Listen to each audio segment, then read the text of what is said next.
Sejam bem-vindos à quarta semana de casais Ebenezer, a quarta semana online, que vai terminar não online. É bom que você está aqui. Eu espero que essa semana a palavra de Deus encha o seu coração. Você já deve ter ouvido o seguinte ditado popular: antes só do que mal acompanhado. É um ditado verdadeiro, mas eu creio que é um ditado que ele é verdadeiro por conta da queda do homem. Quando Adão e Eva pecaram, esse ditado se tornou verdadeiro. Porque esse não é o plano de Deus. Deus quer que o homem viva em comunidade, viva em companhia.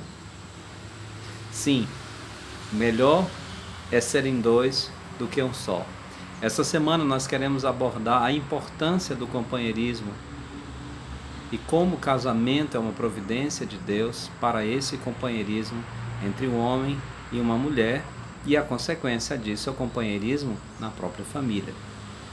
Eu quero começar dizendo que a nossa abordagem será em Eclesiastes capítulo 4, dos versos 9 até os versos 12. Salomão não está falando sobre casamento, ele está falando de fato sobre companheirismo. E ele vai deixar muito claro por que ele está dizendo isso. Mas eu gostaria de voltar com vocês para o plano inicial de Deus, o princípio de todas as coisas. Lá em Gênesis capítulo 2, nós lemos a seguinte colocação. Nós lemos o que Deus diz na sua palavra. Gênesis capítulo 2, nesse momento nós lemos o seguinte. Veja comigo. Versículo 18 em diante. Disse mais o Senhor Deus: não é bom que o homem esteja só. Far-lhe-ei uma auxiliadora que lhe seja idônea. Esse é o plano de Deus. É por isso que Deus instituiu o casamento, Deus instituiu o lar. Porque não é bom que nem homem e que nem mulher estejam sós. Deus não fez esse plano. Esse não é o plano macro de Deus. Que o homem viva sozinho, viva em total isolamento, longe de qualquer pessoa, longe de qualquer convivência. Deus fez o homem para a convivência com outro ser semelhante a ele. É muito interessante esse princípio que é dado aqui no início de todas as coisas. Porque a expressão auxiliadora é uma tentativa de nos dar uma ideia daquilo que Deus quis dizer é alguém que é do mesmo tipo dele, alguém que é o outro lado dele. Aqui há um princípio do companheirismo, do objetivo de Deus. Eu estive usando um livro que me ajudou bastante nessa questão, quando ele diz: os sexos são complementares. O verdadeiro companheirismo é exposto pelas expressões empregadas, uma auxiliadora adequada a ele. Quando Deus fez a mulher, ele fez um ser que complementava aquela sua primeira criação. Aquela sua primeira criação não era completa sem a segunda. Isso é que é muito interessante. O companheirismo é um complemento. Quando Deus junta um homem e uma mulher sob sua bênção, sob sua vontade, é o seu plano que a sua glória seja manifestada através desses dois e que eles dois se complementem para serem instrumentos da vontade de Deus.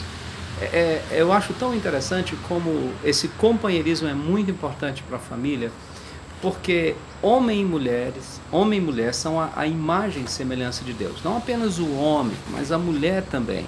Nós precisamos ter bem claro isso. A imagem e semelhança de Deus, conforme o capítulo 1, verso 26, é o homem e a mulher. Porque se nós percebermos, há aspectos masculinos e femininos que nos trazem uma ideia tão clara da complexidade, mas também da perfeição de Deus. Eu quero dar aqui uma seguinte ideia. Por que é tão importante o casamento e também a permanência do casamento? Os filhos precisam desses dois seres criados por Deus para terem uma ideia melhor de quem é Deus.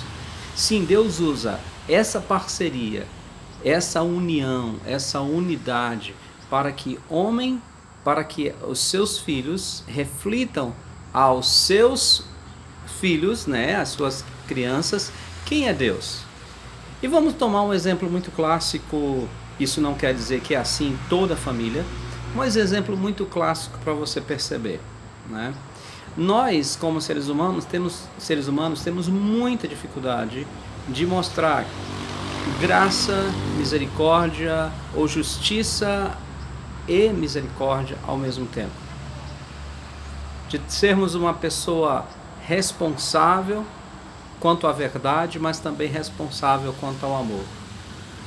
Mas não é difícil nós percebermos no lar que em muitos momentos um pai, uma mãe assumem papéis complementares. Eu vou dar aqui um exemplo tradicional.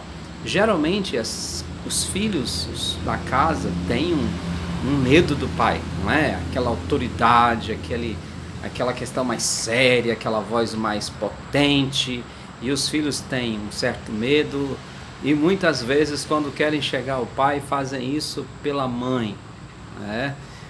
E às vezes nós percebemos que os pais são rígidos, são extremamente justos, e nós encontramos muitas vezes na figura feminina aquele ser mais misericordioso, mais gracioso, né, que faz com que exatamente os nossos filhos possam perceber que graça e misericórdia, ou melhor, misericórdia e justiça devem andar juntos. O nosso Deus é o único ser que pode equilibrar isso de maneira perfeita, na sua essência.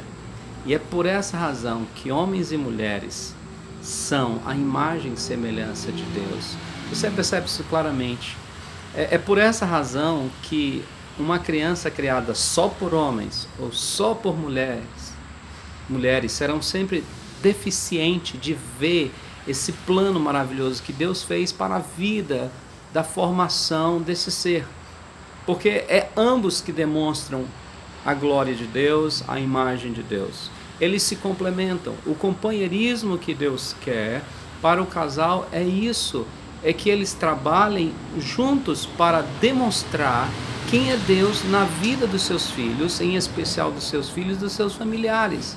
É muito interessante como na vida do casal que trabalha em companheirismo, você vai observar esse ajuste, de maneira que a criança vai podendo ter uma vida equilibrada e um conhecimento equilibrado de quem é Deus e de quão a sua pessoa é perfeita, porque os seus pais são imperfeitos, mas quando os seus pais se juntam através de cooperação, de parceria, de companheirismo, eles podem observar e ter uma ideia de um Deus que é perfeito e equilibrado em todas as suas atitudes. É um Deus que é justo, mas é que misericordioso, é um Deus que é verdadeiro, mas também é amoroso, um Deus que é santo, mas também é gracioso. Então é muito interessante.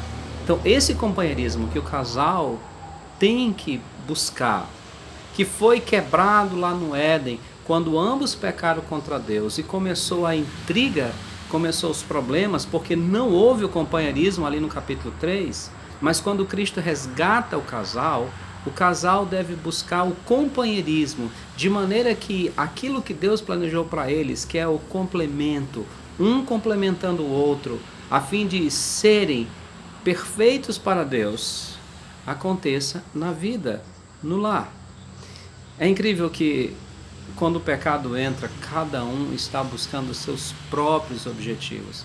Cada um está buscando os seus próprios meios. E é isso que antecede o texto que nós vamos trabalhar a partir de amanhã. Quando você abre para Eclesiastes capítulo 4, o texto que eu falei para vocês, é melhor serem dois do que um só, ele é antecedido por uma situação que Salomão observa.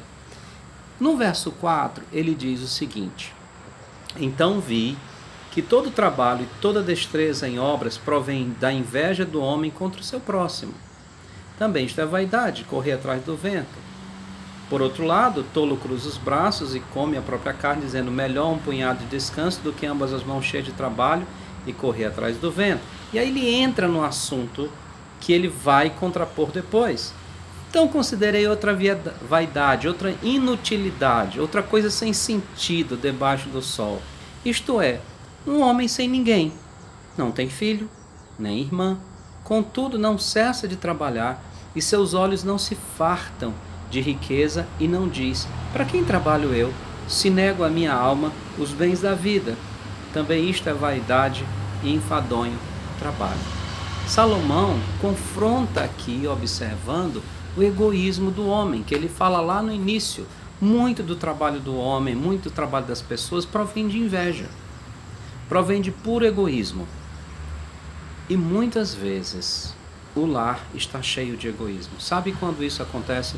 Quando cada um vive sua vida independente. Quando cada um vive sua vida sem considerar o plano de Deus e sem considerar o objetivo mútuo que Deus tem para os dois, que é a sua glória, que é preparar uma geração para o futuro que vai glorificar a Deus. E aí cada um está correndo do seu lado para ganhar o seu dinheiro. Às vezes a falta de companheirismo é tão séria que cada um tem seu dinheiro e cada um não permite que o outro intervenha nas questões financeiras do outro ou em outras questões. Muitas vezes a mãe não permite que o pai tenha qualquer tipo de, digamos assim, assento quanto ao modo de viver dos filhos, de quanto à disciplina dos filhos, e às vezes vice-versa. O pai, simplesmente porque é aquele que sustenta o lar, não dá direito a nenhum pitaco da esposa dentro do sistema orçamentário do lar, porque é ele que sustenta o lar. Então, a gente percebe que há sempre o egoísmo em relação ao próximo, e que muitas vezes o homem ou a mulher se isolam no seu próprio lar. Salomão diz: é uma vaidade, é uma inutilidade ver uma pessoa que trabalha sem um objetivo, ou trabalha um objetivo simplesmente egoísta. E isso, infelizmente, tem acontecido em muitos lares cristãos, em muitos lares que dizem que já tem Cristo Jesus como Senhor da sua vida.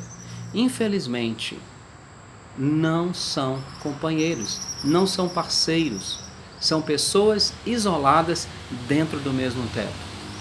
Têm vidas totalmente particulares, têm vidas totalmente isoladas. Talvez durmam até na mesma cama, e tem casos infelizmente horríveis, que até nem na mesma cama dormem, quando principalmente estão brigados um com o outro. E muitas vezes os filhos percebem isso, que aquele lá não é complementar, aquele lá é totalmente isolado, onde o pai tem a sua vida e a sua carreira e seus objetivos, a mãe tem sua vida, a sua carreira e seu objetivo.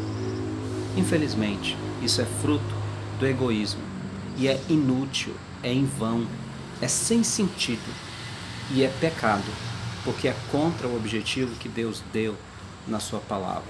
Sim, Salomão diz: não vejo sentido nenhum. A pessoa se mata para quê? Quantas vezes no lar, muitos maridos se esforçam financeiramente, se esforçam, mas para cumprir e para dar satisfação aos seus simples desejos pessoais. Quantas vezes as mulheres fazem isso também, simplesmente como contraponto ao marido não lhe ajudar naquilo que ela quer. A gente vai falar isso um pouco mais à frente, nessa semana, sobre o companheirismo do lar.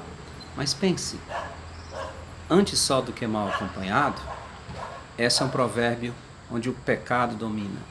Mas onde Cristo entrou, onde Cristo governa, onde Cristo é o Senhor, a palavra é melhor serem dois do que um só. Que Deus abençoe o vosso lar e agradeça a Deus a oportunidade que Ele tem dado de vocês produzirem juntos para o reino dele. Até o próximo encontro.